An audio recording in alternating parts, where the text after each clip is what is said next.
Hey everybody, it's Jason Blaha here, and I thought I would chat with you guys and gals a little bit today about how to build a 315 bench press. So again, one of those things where you guys know for me, bench press has always been a big struggle for me compared to other lifts. For me, getting to a 500 squat is actually easier than getting to a 315 bench. So in my case, I've really had to work for bench strength. So like when you guys see me, this is all from the same workout. Doing this, actually, I think it's my second bench workout after turning 48, coming in and doing a 3x3 with 315, all paused, all clean, is actually, I'm pretty happy with that. But some things that I've had to learn as a coach for raw bench pressers, and if you guys have seen, I've had clients who you've seen benching 400, 420, 430, stuff like that over the years. Definitely some tricks I've learned for building a raw bench press. And a few things that I really want to talk about. I feel like a lot of times triceps and lats get overemphasized due to the equipped benching world. And I obviously have big lats, but you guys notice I have massive lats.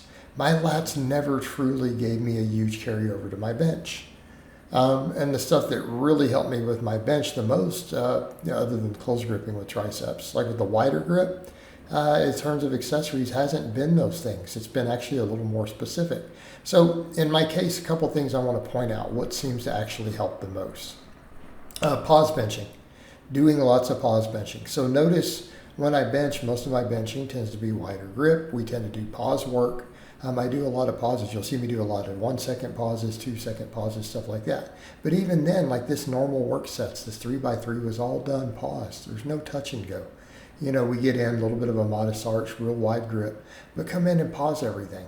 And I'm going to say right up front, that's one of the best things you can do for building a raw bench because, again, you're not going to bounce the weight off your chest. If you're not going to have a bench shirt, you need to be able to start at the bottom, and you really need your pecs to be strong out of that starting position, okay?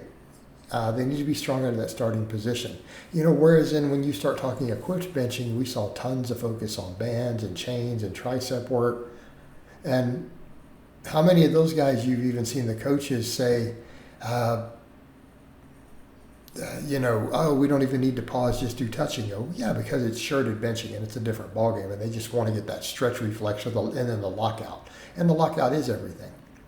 When you're benching raw, it's different. So one of the things I'm going to say, I've always noticed for my raw benchers, is incline work. Incline. It carries over tremendously. Why? Because if you think about where that bar transitions right off the chest, and this has been studied this was studied decades ago, and they found that the stronger the bencher is when they compare 200, 400, and 600 pound benchers, right? That transition point, the stronger you are, the closer it is to the chest. Where that bar transitions, it shifts towards the face, right? There's a little arc that happens to where the bar shifts up towards the face.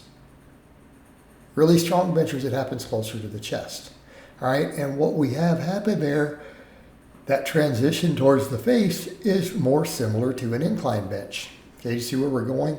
So if you build that up in that upper chest and those front delts, it helps you with that transition.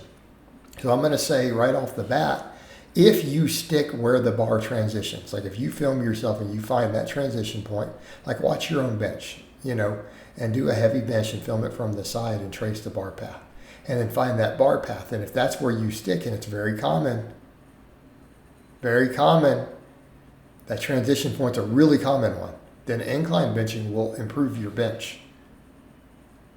And it'll improve it a lot. Right? It'll help you through that sticking point, blasting through it just off the chest. And the stronger you are, the closer to the chest that sticking point is, where the transition occurs. Okay? And then if you really need extra help at it, overhead pressing, right? Delt work starts to matter a lot. All right, but in general, what we need to be focusing on if you want a good base bench, pecs. So the incline bench does work pecs. Things like pullovers work pecs, dumbbells work pecs, flies work pecs, okay? If you build a big chest, I promise you're going to have a pretty respectable bench, right? Now, people say, well, how come this bodybuilder over here doesn't have a great bench? Because he doesn't test it. But how often do you see that bodybuilder, you're like, he doesn't have a massive bench, but then you see them do 315 for sets of 12, okay, when they do barbell bench. I'm going to go out on a limb and say that if a bodybuilder You're like, he never touches more than 315, but he does 3 sets of 12 with it. That guy's got a big bench. He just hasn't practiced it yet. It's there. Okay? It's there. And we've seen big jacked bodybuilders like that. Okay? So build your pecs. All right? Then after that, then it makes sense to come in and hammer those front delts. Right? When you start getting to where that sticking point, that transition point becomes your stick, delts will help. All right? This is why I tell people, sure, overhead pressing helps, incline helps. Right? But notice what I'm doing versus strict press here is like a laid back a bit. It's almost a little bit of an incline. Why?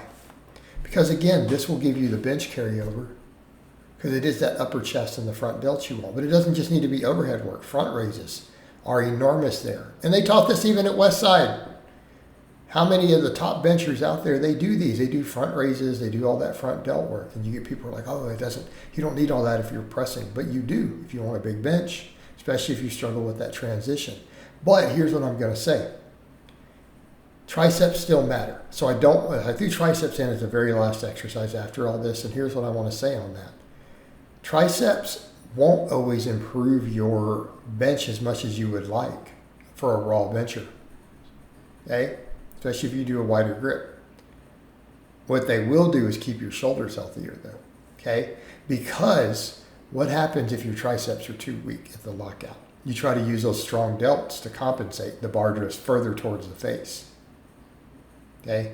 So it does that because the triceps are too weak to lock it and the front delts try to take over, then it puts stress on the shoulder joint.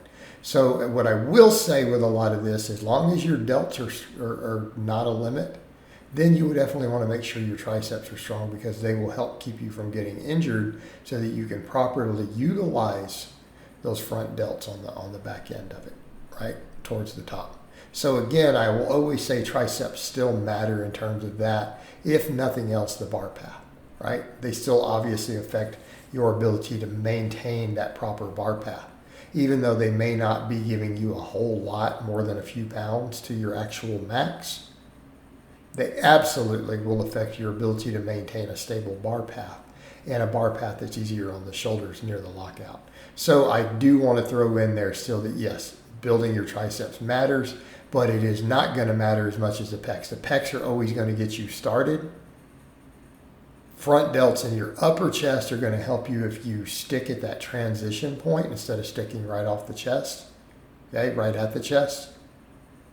And then if you're struggling with the bar path on the lockout, then triceps are going to be the way to go. All right, guys, well, that's really all I have to say on that today. I hope it's been informative, and I'll talk to you guys and gals next time.